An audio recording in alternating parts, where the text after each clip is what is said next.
Good morning students. 4 lesson हमारे complete हो चुके हैं। 5th लेसन आज हम स्टार्ट करने वाले हैं जिसका नाम है र की मात्राएं। फर्स्ट रेफ एंड सेकंड पदेन। र की मात्राएं हैं जिसको रेफ और पदेन कहा जाता है।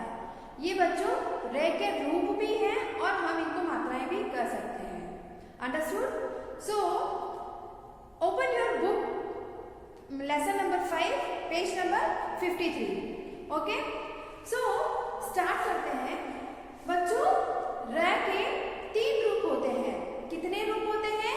3 रूप होते हैं, जिनमें से 2 तो आपकी बुक में दिए हुए हैं, रेफ और पदेन। पर र का एक और रूप होता है जिसे हम कहते हैं र का सामान्य रूप। क्या कहेंगे हम? र का सामान्य रूप। अंडरस्टूड? तो र के 3 रूप होते हैं और जिनको पहला है सामान्य रूप और दूसरा रेफ और तीसरा पदेन। रेफ और पदेन को हम मात्राओं के रूप में प्रयोग करते हैं। अंडरस्टूड?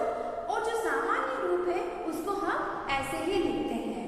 ओके, और जो र का सामान्य रूप होता है उसमें र को स्वर सहित लिखा जाता है। र एक व्यंजन है। यू नो चिल्ड्रन, क्या है र? र एक व्यंजन है। व्यंजन स्वरों की सहायता से लिखे जाते हैं, तो र में अव्यंजन जुड़ा हुआ है। अगर हम र में आ को जोड़ते हैं तो इस तरीके से हम र को लिखते हैं और यही है र का सामान्य रूप। क्या है बच्चों? ये र का सामान्य रूप है ना? जब हम र को इस तरीके से लिखते हैं तो यह है आधा र। ये अभी कौन सा है?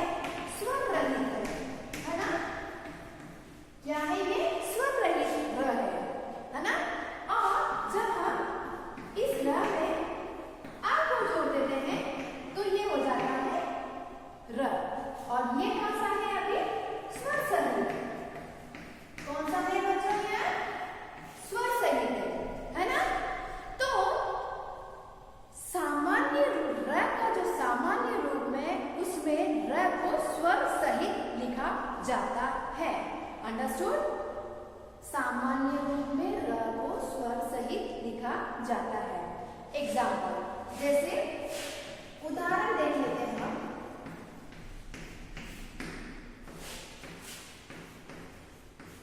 क्या है बच्चों? ये रीड करो। रहीम। क्या है ये? रहीम है ना? तो इसमें ये र क्या है? स्वर सहित है। तो मतलब सामान्य रूप जो होता है र का उसको हम एज इट इज यानी स्वर सहित लिखते हैं। एक और एग्जांपल देख लेते हैं। रमजान, इसमें भी ये र है, स्वर सहित लिखा हुआ है। रजब, इसमें भी ये र स्वर सहित लिखा है। तो र का सामान्य रूप क्या है बच्चों? स्वर सहित र को लिखते हैं, वो होता है र का सामान्य रूप। आया समझ में बच्चों? आया ना? हाँ, तो स्वर सहित लिखते हैं वो होता है र का सामान्य रूप। और सेकंड है रेफ, है ना? सेकंड क्या है बच्चों? रेफ। रेफ यानी मात्रा के रूप में लिखते हैं ना? इस तरीके से हम मात्रा लगाते हैं, इसको हम कहते हैं रेफ। क्या कहेंगे हम? रेफ कहेंगे हम। तो रेफ में क्या होता है बच्चों? हम क्या करते हैं रेफ में? हम रेफ में र आधा लिखेंगे और व्यंजन से पहले लिखा जाता है। जैसे सम एग्जाम्पल आपकी बुक में दिया गया है, फर्स्ट पिक्चर सूर्य का, है ना? तो ऐसे लिखा हुआ है सू प्लस य। ओके चिल्ड्रन, ऐसे लिखा हुआ है ना आपकी बुक में? तो हम इसको इस तरीके से लिखते हैं। ऐसे लिखेंगे। अब मैं इसको आपको अच्छे से एक्सप्लेन करती हूँ। हम इसको लिखेंगे सू प्लस आधा र प्लस य, है ना? तो इसमें ये क्या है? स्वर रहित र है। स्वर रहित र का रूप है ये। आया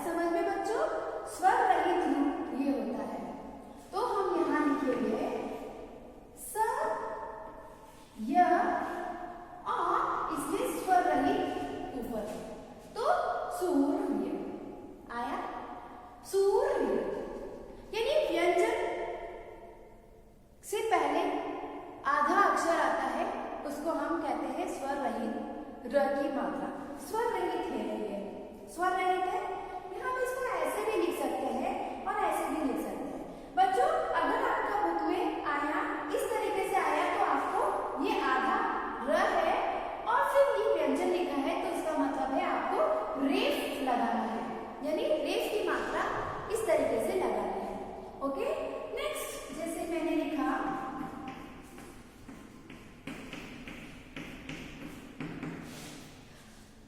क्या लिखेंगे हम? फर्स्ट है मुंह, मुर्गा।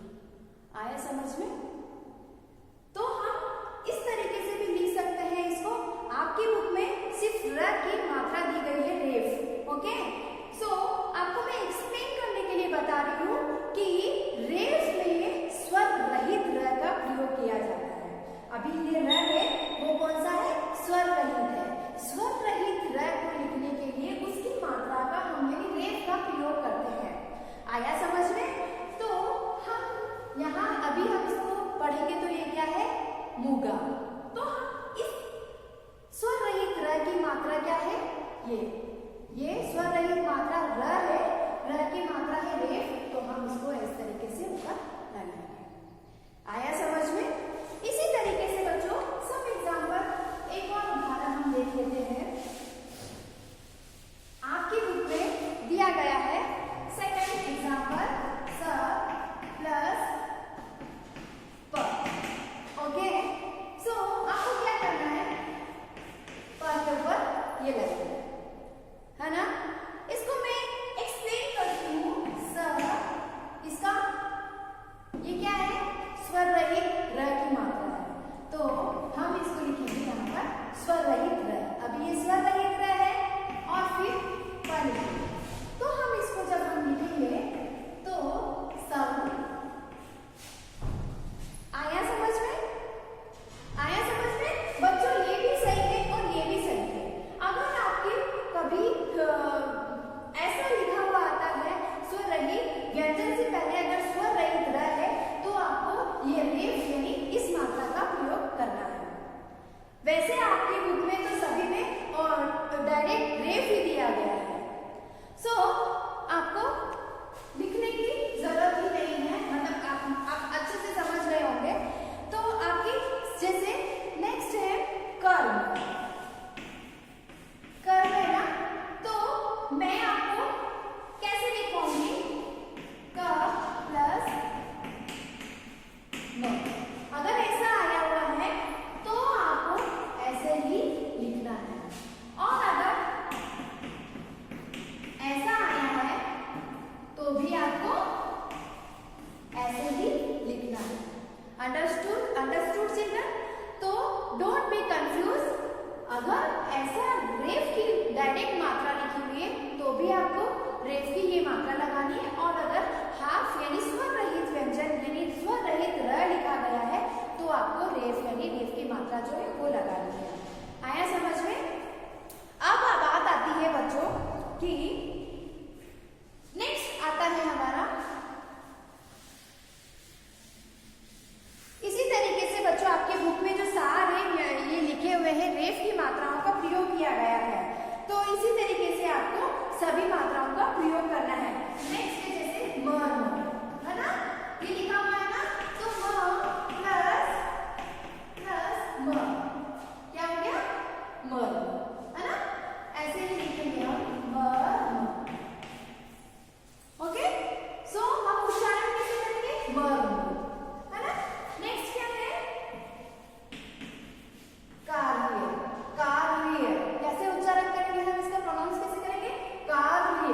पहले र का उच्चारण करेंगे ना, तो कार्य। आया समझ में? और जो रेफ की जो मात्राएं है ना वो खड़ी पाई वाले अक्षरों के साथ ही लगाई जाती है और अक्षरों के ऊपर यानी व्यंजनों के ऊपर लगाई जाती है ना?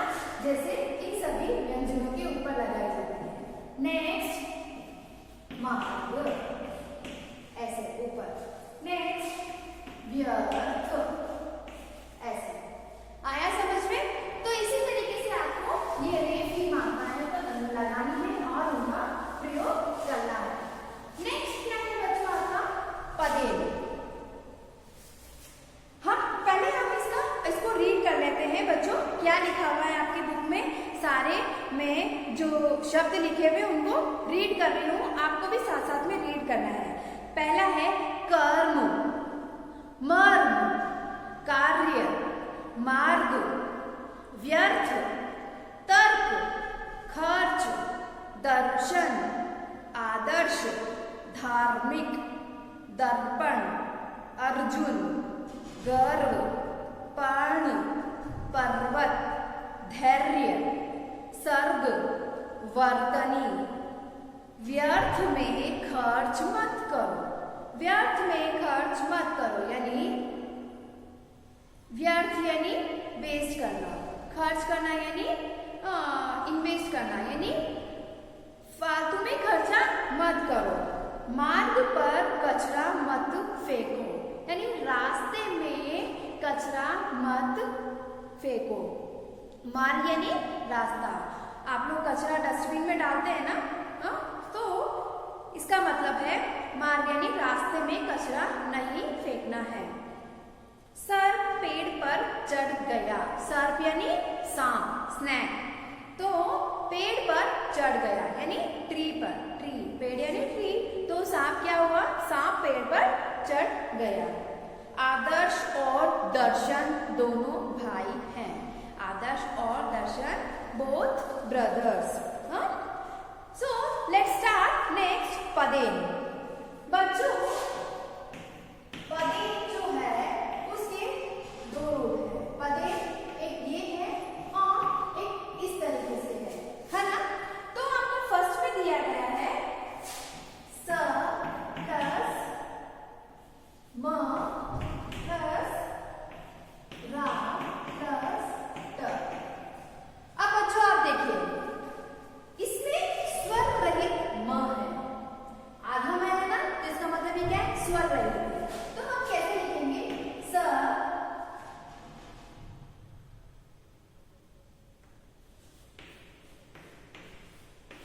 सम्राट, आधा म और म में र, र की मात्रा ये वाला पदेन, पदेन र की मात्रा, इस म की मात्रा जब लगाते हैं तो वो आधा म हो जाता है, तो सम्राट, क्या हुआ वो, सम्राट। समझ में आया। नेक्स्ट है व प्लस ज प्लस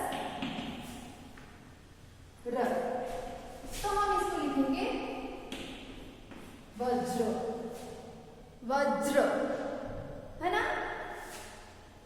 ज आधा और र की मात्रा पूरी, तो इस तरीके से र की मात्रा आएगी नीचे। सो इसमें क्या होता है, स्वर रहित व्यंजनों के बाद र का प्रयोग होता है। स्वर रहित व्यंजन, ये अभी स्वर रहित व्यंजन है, इसके बाद र है, तो स्वर रहित व्यंजन के बाद जब स्वर रहित व्यंजन में जब ये र जुड़ता है तो वो पूरा र होके और इस तरीके से इस मात्रा का प्रयोग किया जाता है, तो ये हो गया ज्र। क्या हुआ ये, ज्र। समझ में आया बच्चों। और एक बात तो बताती हूँ मैं बच्चों, जो ये पदेन की ये वाली जो मात्रा है ना, वो खड़ी पाई वाले व्यंजनों के साथ ही लगाई जाती है। किन व्यंजनों के साथ लगाती है, खड़ी पाई वाले व्यंजनों के साथ। जैसे ये ज है, ज में खड़ी पाई है तो इसके नीचे ये लगाया, म ये भी खड़ी पाई वाला है, इसमें इस तरीके से लगाया। आया समझ में बच्चों। जैसे प में प भी खड़ी पाई वाला अक्षर है, हम इसमें लगाएंगे, है ना। तो इसी तरीके से हम इसमें पदेन की पदेन यानी रेफ र की जो ये मात्रा है, पदेन रूप है, र का जो पदेन रूप है उसका हम खड़ी पाई वाले अक्षरों के साथ ही हम इनका प्रयोग करेंगे, है ना। नीचे की तरफ लगाएंगे, जैसे ट लिखा हुआ है तो ट में हम ये तो नहीं लगा सकते ना, तो इसीलिए क्या होगा, जो खड़ी पाई वाले अक्षर है उन्हीं के साथ में हम इस रूप का प्रयोग करते हैं। और स्वर रहित व्यंजनों के बाद ही हम इसका प्रयोग करते हैं। खड़ी पाई वाले यानी पाई वाले अक्षरों के साथ ही हम इस र के इस रूप का प्रयोग करते हैं। Understood children. सो ये देखिए आपकी बुक में क्रम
प्रकाश, प्रयोग, प्रणाम, प्रकार, प्रभाव, प्रवीण, प्रमोद।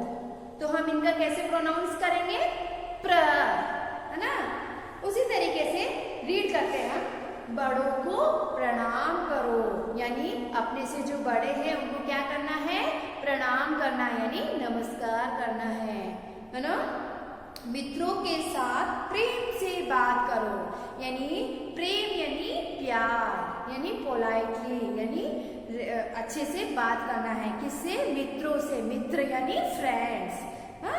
कक्षा में क्रम से बैठो, क्रम यानी लाइन्स, इक्वली यानी लाइन वार, यानी लाइन से बैठना है। क्रम वाइज यानी क्रम यानी लाइन से बैठना है। कक्षा यानी क्लासरूम में। वज्र बहुत महंगा होता है, वज्र, वज्र यानी डायमंड, क्या है? डायमंड। वज्र यानी हीरा। तो वज्र बहुत महंगा होता है, यानी वज्र बहुत कॉस्टली है, very costly diamond. Okay, next आता है पदेन का सेकेंड ग्रुप, ये है ना।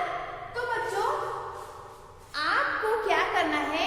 जो पदेन का जो ये सेकेंड ग्रुप है, ये क्या होता है? गोलाकार व्यंजनों के साथ इनका उपयोग किया जाता है। किनके साथ?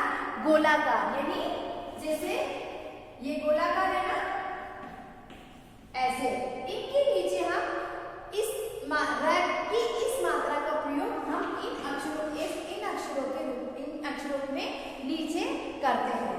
अंडरस्टूड? जैसे मैंने लिखा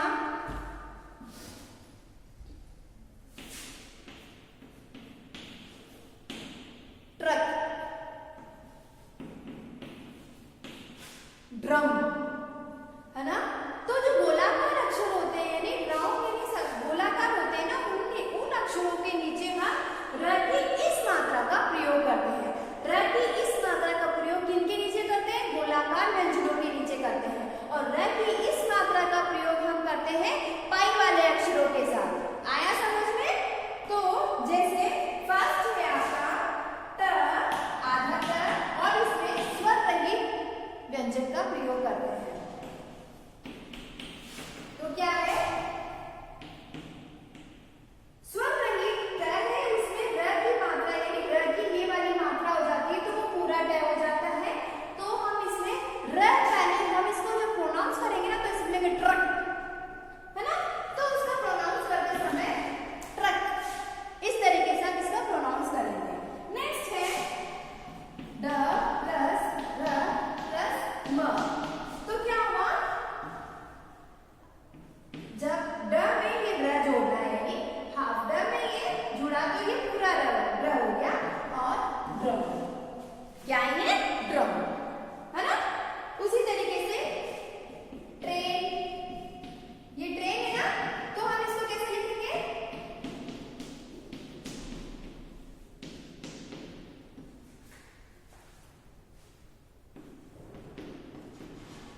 ऐसे। आया समझ में? तो इसी तरीके से आपको मात्राओं को, र की जो ये सारी मात्राएं उनका यूज करना है।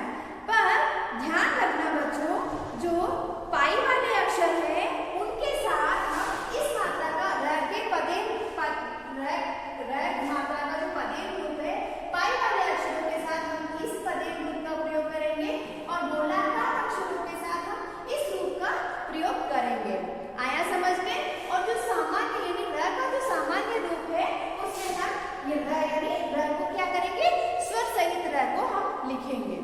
समझ में आया? तो हम रीड करते हैं, मैं ट्रेन से मैसूर जाता हूँ, यानी मैं ट्रेन से कहाँ जाता हूँ? मैसूर जाता हूँ। राघव ड्रम बजाता है ना। ड्रम, राघव क्या बजाता है? ड्रम बजाता है। ट्रक में सामान भरा हुआ है, यानी ट्रक में सामान है। राष्ट्र की सेवा करो, यानी नेशन, यानी राष्ट्र की क्या करना है? सेवा करना है, यानी देश के लिए, राष्ट्र के लिए काम करना है। सुकन्या ने आज ड्रामा देखा, यानी प्ले। ड्रामा यानी प्ले। तो आया समझ में बच्चों, इसी तरीके से आपको सारी मात्राओं का प्रयोग करना है और मैं आपको पीडीएफ दूंगी, उसको पीडीएफ में आपको नोट्स दूंगी, वो आपको होमवर्क में, वो आपको क्लास वर्क में ही लिखना है। क्वेश्चन आंसर एंड जो नोट्स है वो सभी आपको क्लास वर्क में ही लिखना है, ताकि आप एग्जाम टाइम में आप उनको रीड करो और उससे रिलेटेड जो क्वेश्चंस आएंगे आपके एग्जाम में, उनका आंसर आप अच्छे से दे सको। आया समझ में बच्चों? तो रै के कितने रूप होते हैं? 3 रूप होते हैं। पहला है सामान्य रूप और दूसरा है रेफ की मात्रा रेफ और तीसरा पदेन। रेफ पदेन। रेफ पदेन में भी 2 रूप होते हैं, एक ये रूप होता है और एक ये रूप होता है ना? तो और सामान्य रूप में रे को स्वर सहित लिखा जाता है और रेफ और पदेन में स्वर रहित लिखा जाता है। Understood children? और रेफ मतलब पदेन की जो मात्रा है, इस मात्रा का फर्स्ट जो पदेन है उसका प्रयोग हम किसमें? पाई वाले अक्षरों के साथ करते हैं और इस रूप को हम गोलाकार अक्षरों के नीचे उपयोग करते हैं। Understood children? Okay, so right your notes in class work only. Okay, thank you.